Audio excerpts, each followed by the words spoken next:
ഉൽപ്പത്തി പുസ്തകം 24 അധ്യായം. ബാരക്കുമോർ അബ്രഹാം വയസ്സ് ചെന്ന വൃദ്ധനായി.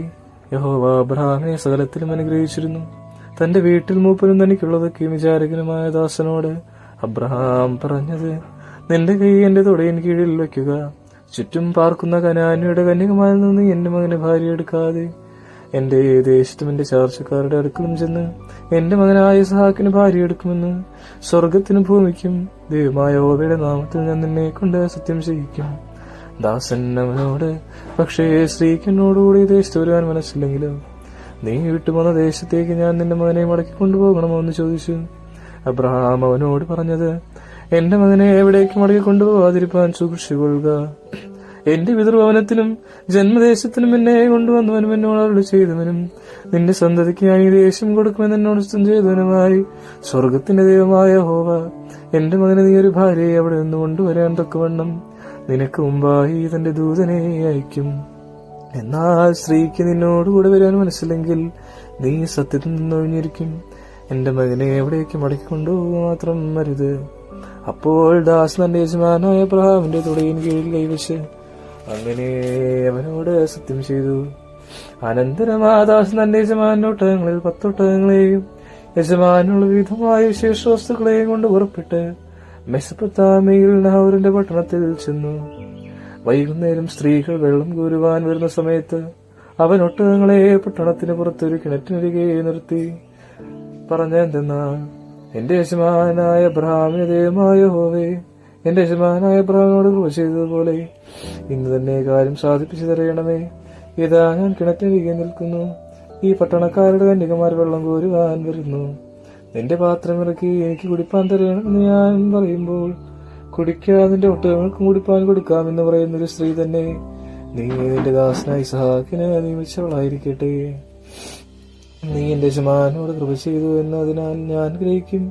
അവൻ അവനോട് തീരും മുമ്പേ അബ്രഹാമിന്റെ സഹോദരനായ നാഹോരിന്റെ ഭാര്യ മിൽക്കായുടെ മകൻ ബെഥൂവേലിന്റെ മകൾ റിബേക്ക തോളിൽ പാത്രവുമായി വന്നു. ബാല അതിസുന്ദരിയും പുരുഷൻ തൊടാത്ത കന്യകയുമായിരുന്നു. അവൾ കിണറ്റിലിറങ്ങി പാത്രം നിറച്ച് കയറി വന്നു. ദാസൻ വേഗത്തിൽ അവളെ എതിരേറ്റു ചെന്ന്, നിന്റെ പാത്രത്തിലെ വെള്ളം കുറെ എനിക്ക് കുടിപ്പാൻ തരയണം എന്ന് പറഞ്ഞു. യജമാനെ കുടിക്ക എന്നോട് ഉത്തരം പറഞ്ഞു. വേഗം പാത്രം കയ്യിലിറക്കി അവന് കുടിപ്പാൻ കൊടുത്തു. അവന് കുടിപ്പാൻ കൊടുത്ത ശേഷം നിന്റെ ഒട്ടുകൾക്കും വേണ്ടുവോളം ഞാൻ കോരി കൊടുക്കാം എന്ന് പറഞ്ഞു. പാത്രത്തിലെ വെള്ളം വേഗത്തിൽ തൊട്ടിയിൽ ഒഴിച്ചു. പിന്നെയും കോരിക്കൊണ്ടുവരാൻ കിണറ്റിലേക്ക് ഓടിയിറങ്ങി അവന്റെ ഒട്ടുകൾക്കുമെല്ലാം കോരിക്കൊടുത്തു. ആ പുരുഷൻ അവളെ വിറ്റുനോക്കി. യഹോവ തന്റെ യാത്രയെ സഫലമാക്കിയോ ഇല്ലയോ എന്ന് ഞാൻ അറിയേണ്ടതിന് മിണ്ടാതിരുന്നു.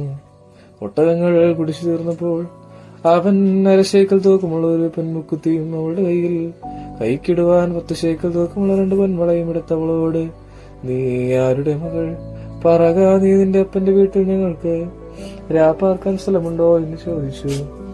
അവൾ അവനോട്, നാഹോരിന്റെ മിൽക്ക പ്രസവിച്ച മകനായ ബെഥൂവേലിന്റെ മകളാവുന്നു ഞാൻ എന്ത് പറഞ്ഞു? ഞങ്ങളുടെ ഇവിടെ വൈക്കോലും തീരും വേണ്ടോളമുണ്ട്, രാപ്പാർക്കാൻ സ്ഥലവുമുണ്ട് എന്നും അവൾ പറഞ്ഞു. അപ്പോൾ ആ പുരുഷൻ കുനിഞ്ഞ യഹോവയെ നമസ്കരിച്ചു. എന്റെ യജമാനായ അബ്രഹാമിന്റെ ദൈവമായ യഹോവ വാഴ്ത്തപ്പെട്ടവൻ. അവൻ എന്റെ യജമാനോടുള്ള ദയയും വിശ്വസ്തയും ഉപേക്ഷിച്ചിട്ടില്ല. ഈ യാത്രയിൽ യഹോവ എന്നെ യജമാന്റെ സഹോദരനുടെ വീട്ടിലേക്ക് നടത്തിക്കൊണ്ടുവന്നുവല്ലോ എന്ന് പറഞ്ഞു. ബാല ഓടിച്ചെന്ന് അമ്മയുടെ വീട്ടുകാരെ വസ്തുത അറിയിച്ചു. റിബേക്കായ്ക്കൊരു സഹോദരനുണ്ടായിരുന്നു. അവന് ലാബാൻ എന്നു പേർ. ലാബാൻ പുറത്ത് കിണറ്റിങ്കൽ ആ പുരുഷന്റെ അടുക്കൽ ഓടിച്ചെന്നു. അവൻ മുക്കുത്തിയും സഹോദരിയുടെ കൈമേൽ വളയും കണക്ക് കാണിക്കുകയും ആ പുരുഷൻ ഇപ്രകാരം എന്നോട് പറഞ്ഞു എന്ന് തന്റെ സഹോദരായ റബേക്കയോട് വാക്ക് കേൾക്കുകയും ചെയ്തപ്പോൾ ആ പുരുഷന്റെ അടുക്കൽ ചെന്നു. അവൻ കിണറ്റിങ്ങൽ ഒട്ടകങ്ങളുടെ അരികെ നിൽക്കായിരുന്നു. അപ്പോൾ അവൻ, യഹോവയാൽ അനുഗ്രഹിക്കപ്പെട്ടവനെ, അകത്തു വരിക. എന്തിനു പുറത്തു നിൽക്കുന്നു? വീടും ഒട്ടകങ്ങൾക്കും സ്ഥലവും ഞാൻ ഒരുക്കിയിരിക്കുന്നു എന്ന് പറഞ്ഞു. അങ്ങനെ ആ പുരുഷൻ വീട്ടിൽ ചെന്നു. അവൻ ഒട്ടകങ്ങളെ കോപ്പഴിച്ച് ഒട്ടകങ്ങൾക്ക് വൈക്കോലും തീനും അവനും കൂടെയുള്ളവർക്കും കാലുകളെ കഴുകുവാൻ വെള്ളവും കൊടുത്തു. അവന് മുമ്പിൽ ഭക്ഷണം വെച്ചു. ഞാൻ വന്ന കാര്യം അറിയിക്കും മുമ്പേ ഭക്ഷണം കഴിക്കില്ല എന്ന് അവൻ അവരോട് പറഞ്ഞു. പറക എന്ന് അവനും പറഞ്ഞു. അപ്പോൾ അവൻ പറഞ്ഞത്, ഞാൻ അബ്രഹാമിന്റെ ദാസൻ. യഹോവ എന്റെ യജമാനെ ഏറ്റവും അനുഗ്രഹിച്ചു. അവൻ മഹാനായി തീർന്നു. അവൻ അവനാട്, മാട്, പൊന്ന്, വെള്ളി, ദാസിദാസന്മാർ, ഒട്ടകങ്ങൾ, കഴുതകൾ എന്നീ വകയൊക്കെയും കൊടുത്തിരുന്നു. എന്റെ യജമാന്റെ ഭാര്യയായ സാറ വൃദ്ധയായ ശേഷം എന്റെ യജമാന്റെ മകനെ പ്രസവിച്ചു. അവൻ തനിക്കുള്ളതൊക്കെയും അവന് കൊടുത്തിരിക്കുന്നു. ഞാൻ പാർക്കുന്ന ദേശത്തിലേക്ക് കന്യകമാരിൽ നിന്ന് നീ എന്റെ മകന് ഭാര്യ എടുക്കാതെ എന്റെ പിതൃഭവനത്തിലും വംശക്കാരുടെ അടുക്കലും ചെന്ന് എന്റെ മകന് ഭാര്യ എടുക്കണമെന്ന് പറഞ്ഞത് യജമാനെ കൊണ്ട് സത്യം ചെയ്യിപ്പിച്ചു. ഞാൻ യജമാനനോട്, പക്ഷേ സ്ത്രീ എന്നോടുകൂടെ പോരുന്നില്ലെങ്കിലോ എന്ന് പറഞ്ഞതിന് അവൻ നിന്നോട്, ഞാൻ എന്നെ സേവിച്ചു പറഞ്ഞ യഹോവ തന്റെ ദൂതനെ നിന്നോടുകൂടെ അയച്ച് നീ എന്റെ വംശത്തിൽ നിന്നും പിതൃഭവനത്തിൽ നിന്നും നിന്റെ മകനെ ഭാര്യ എടുക്കാൻ തക്കവണ്ണം നിന്റെ യാത്ര സഫലമാക്കും. നിന്റെ വംശക്കാരുടെ അടുക്കൽ ചെന്നാൽ നീ സത്യത്തിൽ നിന്ന് ഒഴിഞ്ഞിരിക്കും. അവർ നിനക്ക് തരുന്നില്ല എന്ന് ഒരിക്കലും നീ സത്യത്തിൽ നിന്ന് ഒഴിഞ്ഞിരിക്കും എന്ന് പറഞ്ഞു. ഞാൻ നിങ്ങളെത്തിനരികെ വന്നപ്പോൾ പറഞ്ഞത്, എന്റെ യജമാനായ അബ്രഹാമിന്റെ ദൈവമായ യഹോവേ, ഞാൻ വന്നിരിക്കുന്ന ഈ യാത്രയെ നീ സഫലമാക്കിയെങ്കിൽ ഇതാ ഞാൻ കിണറ്റിനരികെ നിൽക്കുന്നു.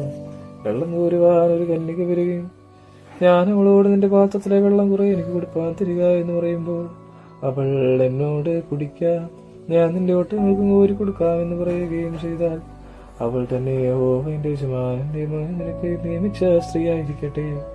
ഞാനിങ്ങനെ ഹൃദയത്തിൽ പറഞ്ഞു തീരും മുമ്പേ ഇതാ റിബേക്ക തോളിൽ പാത്രവുമായി വന്ന് കിണറ്റിലിറങ്ങി വെള്ളം കോരി ഞാൻ അവളോട് എനിക്ക് കുടിപ്പാൻ തരയണം എന്ന് പറഞ്ഞു.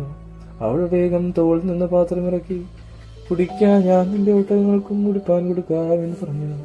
അങ്ങനെ ഞാൻ കുടിച്ചു. അവൾ ഒട്ടകങ്ങൾക്കും കുടിപ്പാൻ കൊടുത്തു. ഞാൻ അവളോട്, നീ ആരുടെ മകമെന്ന് ചോദിച്ചതിന് അവൾ മിൽക്കായുടെ നാഹോരിന് പ്രസവിച്ചമാനായ ബെഥൂവേലിന്റെ മകൾ എന്ന് ഉത്തരം പറഞ്ഞു. ഞാൻ അവളുടെ മൂക്കിന് മുക്കുത്തിയും കൈകൾക്ക് വളയും ഇട്ടു. ഞാൻ കുഞ്ഞ് യഹോവയെ നമസ്കരിച്ചു. എന്റെ യജമാനന്റെ സഹോദരന്റെ മകളെ അവന്റെ മകനായിട്ടെടുപ്പാൻ എന്നെ നേർവഴിക്കൊണ്ടുവന്നവനായി എന്റെ യജമാനൻ അബ്രഹാമിന്റെ ദൈവമായ യഹോവയെ വാഴ്ത്തുകയും ചെയ്തു. ആകയാൽ നിങ്ങൾ എന്റെ യജമാനോട് നിശ്ചയം കാണിക്കുമെങ്കിൽ എന്നോട് പറവിൻ, എല്ലാ ഇന്ന് വരികിൽ അതും പറയുന്നു. എന്നാൽ ഞാൻ ഇടത്തോട്ടോ വലത്തോട്ടോ തിരിഞ്ഞുകൊള്ളാം. അപ്പോൾ ലാബാനും ബെഥൂവേലും, ഈ കാര്യം യഹോവയാൽ വരുന്നു, നിന്നോട് ഗുണമെങ്കിലും ദോഷമെങ്കിലും പറവാൻ ഞങ്ങൾക്ക് കഴിയുകയില്ല. ഇതിലേറെ ഭാഗ്യമുണ്ടല്ലോ, അവളെ കൂട്ടിക്കൊണ്ടുപോകാം. യഹോവ കൽപ്പിച്ചതുപോലെ അവളുടെ യജമാനന്റെ മകന് ഭാര്യയാകട്ടെ എന്ന് ഉത്തരം പറഞ്ഞു. അബ്രഹാമിന്റെ ദാസൻ അവരുടെ വാക്ക് കേട്ടപ്പോൾ യഹോവയെ സാഷ്ടാംഗം നമസ്കരിച്ചു. പിന്നെ ദാസൻ വെള്ളി ആഭരണങ്ങളും പൊന്നാഭരണങ്ങളും വസ്ത്രങ്ങളും എടുത്ത് റിബേക്കായ്ക്ക് കൊടുത്തു. അവളുടെ സഹോദരനും അമ്മയ്ക്കും വിശേഷ വസ്തുക്കൾ കൊടുത്തു. അവനും കൂടെയുള്ളവരും ഭക്ഷ്യപാനം ചെയ്ത് രാപ്പാർത്തു. രാവിലെ അവൾ എഴുന്നേറ്റ ശേഷം അവൻ, എന്റെ യജമാനന്റെ അടുക്കൽ എന്റെ അയക്കണമേ എന്ന് പറഞ്ഞു. അതിന് അവളുടെ സഹോദരനും അമ്മയും, ബാല ഒരു 10 ദിവസമെങ്കിലും ഞങ്ങളോടുകൂടെ പാർത്തിട്ട് പിന്നെ പോരട്ടെ എന്ന് പറഞ്ഞു. അവൻ അവരോട്, എന്നെ താമസിപ്പിക്കരുതേ, യഹോവ എന്റെ യാത്ര സഫലമാക്കിയിരിക്കുന്നുവല്ലോ, യജമാനന്റെ അടുക്കൽ പോകുവാൻ എന്നെ പറഞ്ഞയക്കണം എന്ന് പറഞ്ഞു. ഞങ്ങൾ ബാലയെ വിളിച്ച് അവളോട് ചോദിക്കട്ടെ എന്നവർ പറഞ്ഞു. അവർ റിബേക്കായെ വിളിച്ച് അവളോട്, നീ പുരുഷനോടുകൂടെ പോകുന്നു എന്ന് ചോദിച്ചു. ഞാൻ പോകുന്നു എന്ന് ഉത്തരം പറഞ്ഞു. അങ്ങനെ അവർ തങ്ങളുടെ സഹോദരിയായ റിബേക്കായെയും അവളുടെ ധാത്രിയും അബ്രഹാമിന്റെ ദാസനെയും അവന്റെ ആളുകളെയും പറഞ്ഞയച്ചു. അവർ റിബേക്കായെ അനുഗ്രഹിച്ചവളോട്, സഹോദരി, നീ അനേകമായി തീരുക, നിന്റെ സന്തതി തന്നെ ദ്വേഷിക്കുന്നവരുടെ പടിവാതിൽ കൈവശമാക്കട്ടെ എന്ന് പറഞ്ഞു. പിന്നെ റിബേക്കായും അവളുടെ ദാസിമാരും എഴുന്നേറ്റ് ഒട്ടകപ്പുറത്ത് കയറി ആ പുരുഷനോടുകൂടെ പോയി. അങ്ങനെ ദാസൻ റിബേക്കായെ കൂട്ടിക്കൊണ്ടുപോയി. എന്നാൽ ഇസഹാക്ക് ബേർലഹൈ വരെ പോയി വന്നു. അവൻ തെക്കേ ദേശത്ത് പാർക്കുകയായിരുന്നു. വൈകുന്നേരത്തെ ഇസഹാക്ക് ധ്യാനിപ്പാൻ വെളിം പ്രദേശത്ത് പോയിരുന്നു. അവൻ തലപൊക്കി നോക്കി ഒട്ടകങ്ങൾ വരുന്നത് കണ്ടു. റിബേക്കായും തലപൊക്കി ഇസഹാക്കിനെ കണ്ടിട്ട് ഒട്ടകപ്പുറത്ത് നിന്നിറങ്ങി. അവൾ ദാസനോട്, വെളിം പ്രദേശത്ത് നമ്മെ എതിരേറ്റ് വരുന്ന പുരുഷനായിരുന്നു ചോദിച്ചതിന് എന്റെ യജമാനൻ തന്നെ എന്ന് ദാസൻ പറഞ്ഞു. അപ്പോൾ അവൾ ഒരു മൂടുപടം എടുത്ത് തന്നെ മൂടി താൻ ചെയ്ത കാര്യമൊക്കെയും ദാസൻ ഇസഹാക്കിനോട് വിവരിച്ചു പറഞ്ഞു. ഇസഹാക്ക് അവളെ തന്റെ അമ്മയായ സാറയുടെ കൂടാരത്തിൽ കൊണ്ടുപോയി. അവൻ റിബേക്കായെ പരിഗ്രഹിച്ചു. അവൾ അവന് ഭാര്യയായി തീർന്നു. അവൻ അവളിൽ സ്നേഹമായി. ഇങ്ങനെ ഇസഹാക്ക് തന്റെ അമ്മയുടെ മരണദുഃഖം തീർന്നു. ബാധിക്കുമോ.